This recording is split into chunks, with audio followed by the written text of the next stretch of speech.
In this video in Dorico 3.0, we are looking at more notations, in particular ornaments, and let's start with the playback of glissando lines.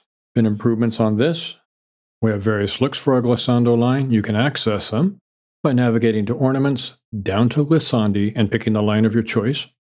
You can also use the Ornaments popover. Let me delete this line, and I'm going to use my popover Shift-O for Ornaments, and I'll type in GLISS and hit return, and I have a glissando right there.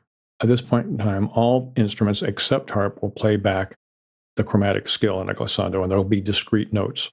Let me play this example here. If I do this with harp, it plays back the pedal settings of the harp. The pedal settings here are for the key of C, so we'll get E Phrygian mode. Dorico has some playback behavior when it comes to tied notes before and after the glissando. Here I have a tied note at the beginning and the end of the glissando. Dorico will not start the glissando until the beginning of the last note of the tie at the front of the glissando, and it will stop the glissando at the first note of the series of tied notes at the end of the glissando. Further to that, you can adjust playback in situations like this by selecting glissando. And I'm going to turn what I already have set on off, and I'll talk about that in just a moment here. Let's listen to it as it is, and you'll see why you'll probably want to adjust playback in situations like this.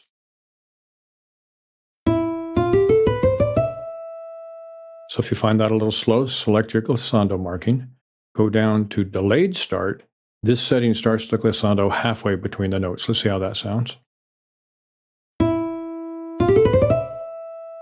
And that might be satisfactory for you. Let me select the glissando marking again. If you need further refinement, you can ensuingly select delay, and your values here are going to be divisions of a quarter note. So you can have subdivisions of a quarter note, or as you scroll through, you can actually get larger than a quarter note, whatever you might need. Let's go ahead and turn this back off. So this is a nice way to adjust the glissando playback for you. There's a new arpeggio sign in Dorico called the slurred arpeggio. I have it set up right here. Let me go ahead and delete this one and show you how easy it is to set up. Make a selection, Shift-O for the ornaments popover, type in SULR-ARP or slur arp, hit return, and you have it. It's also found in the same pathway, ornaments, and then arpeggiation, and you can see our choices here with the slurred arp right here.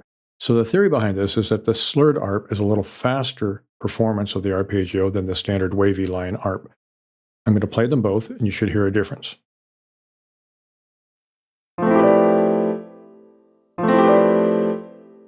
And subtle, but it's there. Now, if you'd like to change these values, we're going to go into Playback Options, Shift-Command-P on the Mac, navigate to the Timing page, which is already open, down to Arpeggio Signs, which is already selected, and we're going to look for the default curved arpeggio length. And notice you can also adjust the wiggly arpeggio length as well.